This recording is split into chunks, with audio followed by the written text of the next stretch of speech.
Just before 4 in the morning on Wednesday, the 3rd of June 2026, the seafloor off the far northern coast of California lurched. A magnitude 5.7 earthquake broke about 100 miles out from Crescent City, near the line where California meets Oregon. Most people on land slept right through it. Then roughly 2 hours later, a second quake, a magnitude 5.2, struck closer in off the small town of Petrolia. A smaller shock followed within the half hour. That made 3 jolts before breakfast, spread across 3 different cracks in the same restless patch of coast. The first shock came in the dark, well before sunrise. Out under the Pacific, about 100 miles west and a little north of Crescent City, California, a patch of seafloor gave way. The break measured magnitude 5.7. A magnitude 5.7 is a real earthquake, not a faint tremor. This one spent most of its strength on open water and empty seafloor. The break sat about 6 miles below the surface, which is shallow as these things go. Shallow quakes deliver more of their punch to the ground above, but here that ground was the ocean floor, miles from any town. For the scientist watching the live feeds, though, the quake stood out the moment it arrived. It was one of the larger earthquakes recorded anywhere in the world that morning, and it landed in a spot they watch more closely than almost any other stretch of American coast. The instruments told the story fast.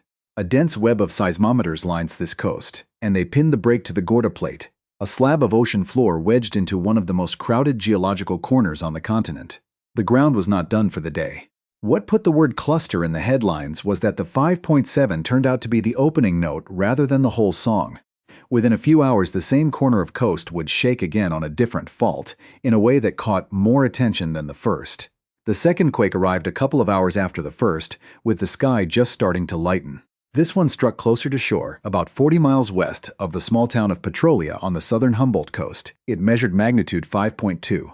Where the first break sat far out near the Oregon border, this one landed nearer the homes and roads of the north coast and more people felt it. It also struck on a different fault. The first quake broke inside the Gorda plate. This second one was tied to the Mendocino fault, a long crack in the seafloor that runs east to west out past Cape Mendocino. Then came a third. About 26 minutes after the 5.2, the same area gave a magnitude 4.5. The 5.7 spent itself on open water far from town. The 5.2 sat closer to the coast, so its shaking reached more people and more buildings before it faded. A cluster, in plain terms, is a group of earthquakes that happen close together in time and close together in space. Instead of one quake and then a long quiet, you get several in a row packed into hours or days within the same patch of ground. The morning's burst fit that shape. The most common pattern is a main shock followed by aftershocks. The 4.5 that morning, right after the 5.2, behaved like a textbook aftershock. A second pattern is the swarm. The morning sequence does not look like a swarm. It had a clear largest quake, the 5.7, and the others trailed below it. But it carried a twist. The 5.7 and the 5.2 were not on the same fault, and they were dozens of miles apart. When 2 moderate quakes strike the same region hours apart on different faults, telling a true causal story from a coincidence is genuinely hard. What we can say is that this region produces clusters often. The corner of coast off Cape Mendocino is one of the most seismically active places in California. The reason this coast shakes so much is written into its geology. It starts with a meeting point out past Cape Mendocino, where 3 great plates come together at once. Geologists call it the Mendocino Triple Junction. It is one of the few places on Earth where 3 plate boundaries come together. The Pacific Plate, carrying much of the ocean floor, grinds northwest along the edge of the continent. The North American Plate sits under the land, and wedged between them, small and battered, is a third slab called the Gorda Plate. To the south stretches the San Andreas Fault, the long crack that runs down through California toward Los Angeles. Running east to west out to sea is the Mendocino Fault, where the second quake struck. And to the north begins the Cascadia subduction zone, the giant offshore fault that reaches all the way to Canada. 3 of the most consequential faults in North America, all converging on one stretch of water off a quiet redwood coast. Across the broader region, instruments record thousands of small quakes a year, most far too faint to feel. A magnitude 5 quake comes along roughly every couple of years. A magnitude 6 lands every several years. And a magnitude 7, a genuinely major quake, strikes this corner about once every 2 decades on average. The Gorda Plate is the runt of the Pacific Northwest plates, and it pays for its size. It is a slab of ocean floor tucked into the corner off Northern California, hemmed in by larger plates on every side. The first and largest quake, the 5.7, broke inside it. A great many of its quakes happen inside the plate, not just along its rim. Geologists describe it as one of the most deformed plates on the planet, and the 5.7 was a piece of that internal breaking. A quake inside the Gorda Plate is not the same as a quake on the Great Cascadia Fault that lies nearby. The morning's 5.7 was the smaller internal kind. That distinction is not a technicality. It changes what the quake means. An internal Gorda break, even a felt one, does not load the Great Cascadia Fault in any direct, simple way. The second quake was a different animal. It did not break inside a plate. It broke on a boundary between plates, on the long east-west crack called the Mendocino Fault. On the Mendocino Fault, the two sides slide past each other horizontally. One block grinds west, the other east, and they scrape along their shared edge. Geologists call this strike-slip motion. The seafloor lurches horizontally, but it does not rise or drop much, and it is the sudden rise or fall of the seafloor that shoves the water above into a tsunami. A sideways slip moves the water far less. So when the 5.2 broke on the Mendocino Fault, the seafloor slid sideways and the ocean above barely noticed. The National Tsunami Warning Center, which watches every quake that could threaten the coast, saw the size and the type of motion and issued no warning. The sea stayed flat. The understanding of the fault type also helps make sense of the cluster as a whole. The morning's two main quakes broke in two different ways. One was the Gorda plate cracking inside itself, a vertical leaning internal break. The other was the Mendocino Fault sliding sideways, a horizontal break on a plate edge. Two different mechanisms hours apart in the same crowded corner. The absence of a tsunami was not luck, it was physics. A different quake on the wrong fault would tell a different story. For a Great Cascadia quake, the first waves could reach the nearest beaches within roughly 15 to 20 minutes, and the closest stretches even sooner. None of that applied that morning. The shaking was light to moderate on land and brief. The morning's larger quakes were far enough offshore that the system had time to work for many people on land. The warning is short, often just seconds. But seconds are enough to do something useful. The system detects a quake the instant it begins and warns people a little farther away before the shaking reaches them. The value over a whole region is real. For a major quake on this coast, the system could give cities tens of seconds of warning, time to slow trains and let millions of people take cover before the worst shaking arrives. The cluster was a low-stakes rehearsal for that day. When the news says a magnitude 5.7 and then a magnitude 5.2, the two sound almost the same, a few tenths apart. The magnitude scale hides a lot inside those small steps. It is built so that each whole number up means a quake about 32 times stronger in the energy it releases. Start with the two main quakes. The 5.7 released more energy than the 5.2, even though the numbers look close. Half a point on the scale is roughly a 5-fold difference in energy. So the morning's largest quake was several times more powerful than its near twin. Now stretch the scale upward and the steepness becomes startling. A magnitude 6 is not a little stronger than a magnitude 5. It releases something like 32 times more energy. A magnitude 7 is 32 times more than a 6, which makes it around 1,000 times more than a 5. And a magnitude 9, the size the Great Cascadia Fault could one day produce, releases on the order of 1,000,000 times more energy than the moderate quakes of that morning. The same coast, the same general neighborhood, can produce events so far apart in scale that they hardly belong in the same conversation.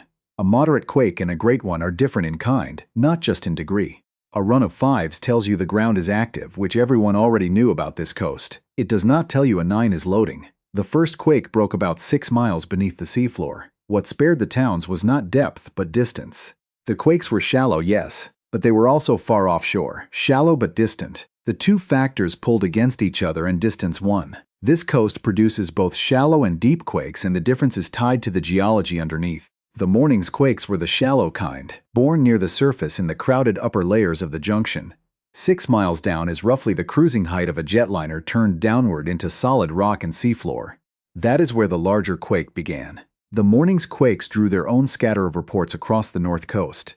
The pattern was about what you would expect from offshore quakes of this size. Near the shore, people described a clear jolt and roll. Farther inland, the reports thin to a faint sway. The crowd becomes part of the instrument. The morning's quakes traveling tens of miles to reach land arrived in just that softened rolling form for most who felt them. The same density of instruments that makes this coast so well studied also makes it among the best warned in the world. The ground off the far north coast of California had given its morning reminder of the structural forces it holds, and the question that remains, invisible to the instruments, is whether this activity has subtly redistributed the seismic load onto adjacent fault architectures, recalculating the risk for the single natural mechanism that could overwhelm the entire region. To trace the real measure of this coast, the analytical focus must shift from the immediate impressions of a single morning to the structural ledger of past physical failures. The historical record demonstrates that the distinction between a harmless event and a regional emergency is determined entirely by two variables: geographical coordinates and proximity to population centers. The cluster of June 2026 sits near the bottom of an energy ledger that routinely scales to catastrophic limits. In April 1992, the structural limits of the Cape Mendocino intersection were tested by a sequence near Petrolia that reached a main shock magnitude of 7.2. Unlike the moderate events of 2026, the 1992 sequence ruptured with sufficient force to physically alter the coastal topography, lifting sections of the shoreline and causing widespread structural damage and fires. In January 2010, a magnitude 6.5 rupture occurred closer to land, striking offshore from Eureka. Because the energy dissipated over a shorter distance, it carried enough residual force to sever power lines, collapse chimneys, and compromise infrastructure, causing millions of dollars in mechanical losses. The system sustained this high-energy output into the current decade. In late 2021, a rapid succession of twin quakes near magnitude 6 occurred off Cape Mendocino. Exactly 12 months later, in late 2022, a magnitude 6.4 event struck directly beneath the town of Ferndale and Rio Del. The physical proximity transformed a moderate magnitude into violent ground motion, causing tens of millions of dollars in structural degradation and 2 recorded fatalities. This sequence exposes the fundamental rule governing the regional risk matrix. A magnitude 5.7 or 5.2 event, like those recorded in June 2026, contains equivalent or greater energy than some damaging onshore events. But its destructive potential is mitigated entirely by the open water separating the rupture from the built environment. When the source mass mechanism shifts 60 miles closer to the coast, the system transitions instantly from a telemetry anomaly to a civic crisis. This precise lesson was reinforced in late 2024 when a magnitude 7 earthquake ruptured a 30-mile segment of the easternmost Mendocino fault.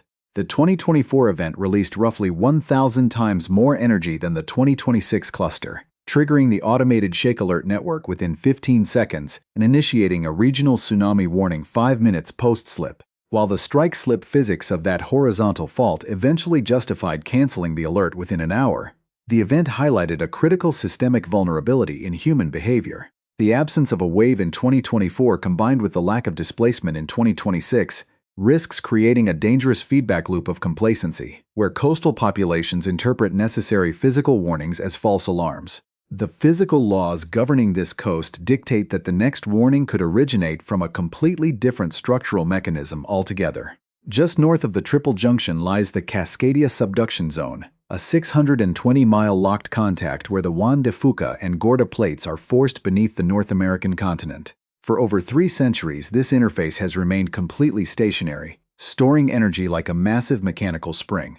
When a full megathrust rupture occurs, the resulting magnitude 9 event will release approximately 1 million times more energy than the moderate jolts of June 2026. The duration of ground motion will extend from a few seconds to an uninterrupted 5 to 7 minutes of continuous failure, permanently dropping the coastline and displacing the entire water column above the thrust fault into a massive tsunami. The historical confirmation of this mechanism represents a definitive piece of geological data. By cross-referencing Japanese records of an orphan tsunami on January 26, 1700, with buried salt marsh soil profiles in coastal ghost forests in North America, scientists established the exact day and hour of the last full Cascadia rupture. The current mathematical probability places the chance of a recurrence at 10 to 15% over the next 50 years. This number is a rigid metric for risk management, not an indicator of imminent doom or a cue for panic. It coexists with an 85% probability of a deep slab fracture beneath Puget Sound, demonstrating that everyday seismic hazards are driven by smaller, high-frequency internal breaks. The critical vulnerability, however, is no longer confined to a single fault system. New sediment core data published just prior to the June cluster reveals that in 3 distinct historical instances, including the catastrophe of 1700, a rupture on the Cascadia subduction zone triggered a simultaneous or near-immediate failure of the northern San Andreas Fault. If these 2 distinct architectures converse and fail in tandem, the emergency response capacity of the entire continent will face an unprecedented structural collapse, forcing a simultaneous stabilization effort from Vancouver down to the San Francisco Bay. The systemic reality of this triple junction requires the abandonment of all linear predictions in favor of a rigorous analysis of cross-fault interactions. The primary mistake of superficial observation is the assumption that the June 2026 cluster operates in isolation, or conversely, that it serves as an explicit countdown to a singular megathrust event. Geophysical data collected across this highly strained crust shows a more complex reality. The structural systems of Northern California do not follow a simple schedule. Instead, they operate as an interconnected grid of energy transfer. When the Gorda plate fractures internally as it did during the 5.7 magnitude event 6 miles beneath the seafloor, it acts as a distorted buffer zone, absorbing immense compression from the massive Pacific plate to the south and the encroaching North American plate to the east.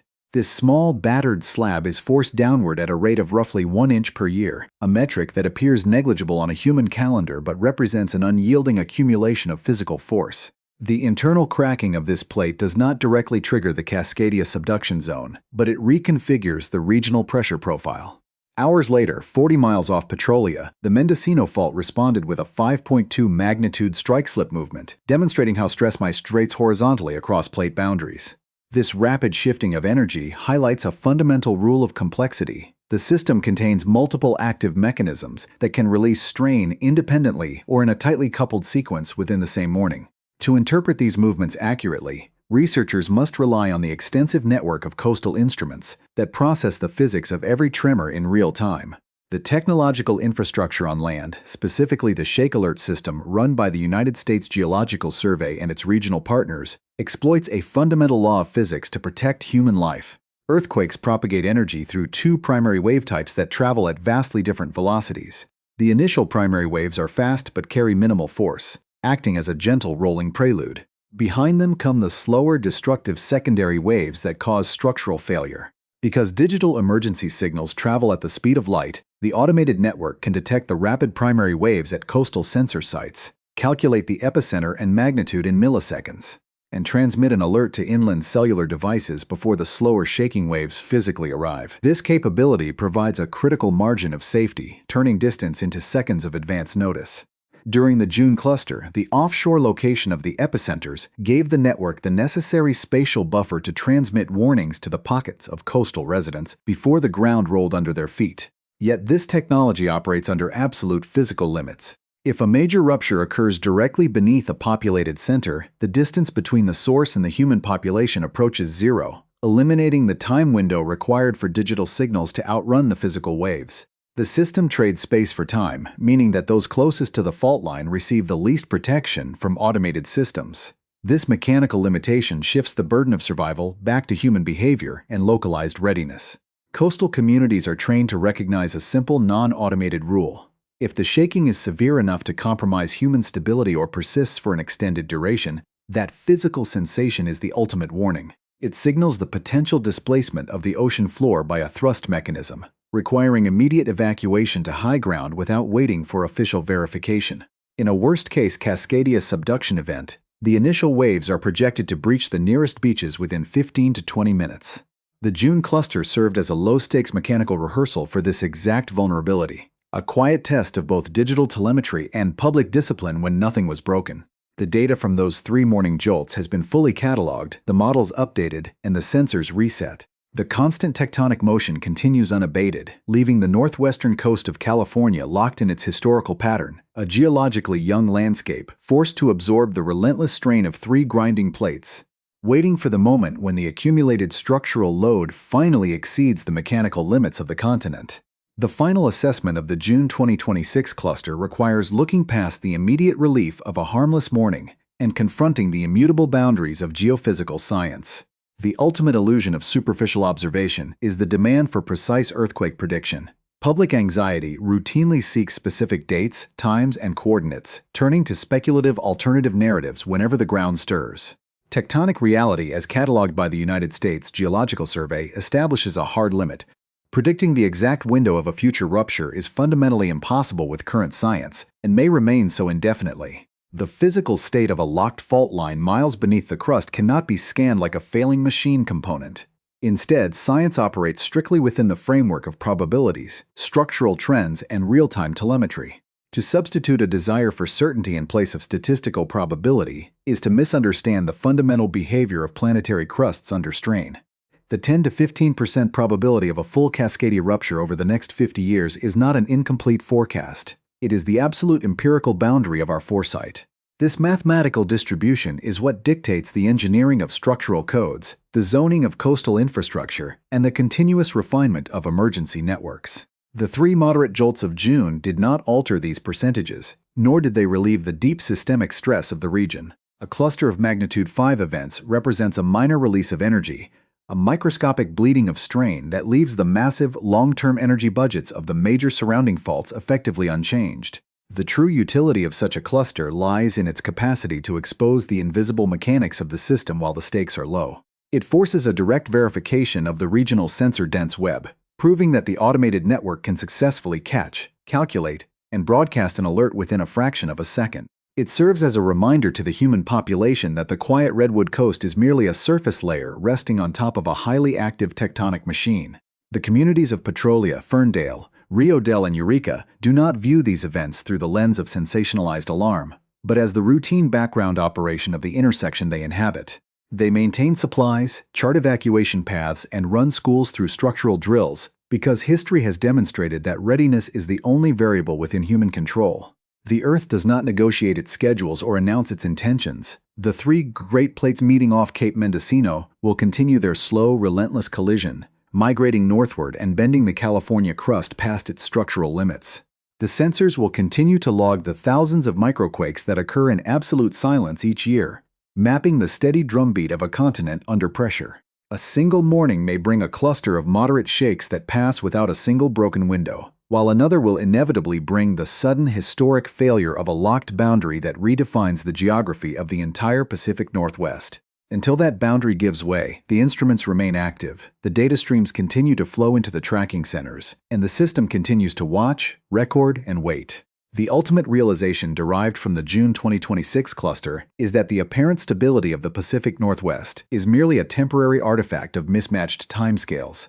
Human memory operates over decades, whereas the structural cycle of the Mendocino triple junction scales across centuries and millennia. When a moderate cluster occurs without causing a tsunami or fracturing a highway, it creates a comforting but mathematically false narrative of a stable environment. The physics of the system demonstrate that a lack of disaster today does not imply a reduction of peril tomorrow. The energy budgets of the region are governed by unyielding mechanical laws. The Gorda plate will continue to deform internally, splitting along minor fractures as it is crushed by the larger tectonic masses surrounding it. The Mendocino fault will continue its horizontal, side-to-side grinding, periodically releasing moderate shocks like the 5.2 magnitude jolt that woke light sleepers along the Humboldt coast. These movements are the standard operating parameters of a multi-fault intersection under continuous load. They do not neutralize the distinct threat posed by the locked Cascadia subduction zone just to the north. The 620-mile boundary interface remains gripped in a state of absolute friction, accumulating a deficit of motion that can only be resolved through a megathrust rupture. To rely on the absence of a tsunami during these minor events as a metric for future safety is an analytical error. The calm seas of June were not a structural guarantee, but a direct consequence of fault geometry. Strike-slip faults and internal plate fractures do not vertically displace the water column. The true wavemaker of this coast, the subduction zone, possesses the exact thrust mechanism required to heave thousands of square miles of ocean floor upward in a single motion, translating accumulated crustal strain directly into a regional inundation. The automated warning grids and mobile alerts are highly sophisticated components of our defensive infrastructure. Yet they cannot alter the fundamental energy limits or prevent the ultimate failure of the rock. They function as a localized buffer, providing a few seconds of tactical advance notice to slow a train or seek shelter, but they remain entirely dependent on the physical distance between the population and the epicenter. When a full-scale rupture occurs, the system will face a load that tests the limits of every engineered structure and emergency protocol on the continent. The sobering conclusion for the inhabitants of this geologically young coast is that they live by permission of a locked fault line. The historical data from January 1700, preserved in Japanese accounts of an orphan wave and written into the roots of drowned coastal forests, confirms that the spring is fully capable of a catastrophic release.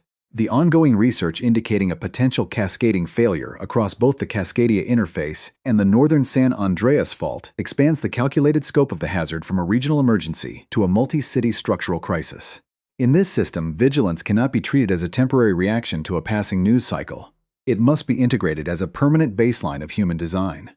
The instruments lining the cliffs and the ocean floor will continue to monitor the silent accumulation of strain, logging the background chatter of a restless coast. Each moderate cluster is neither a fault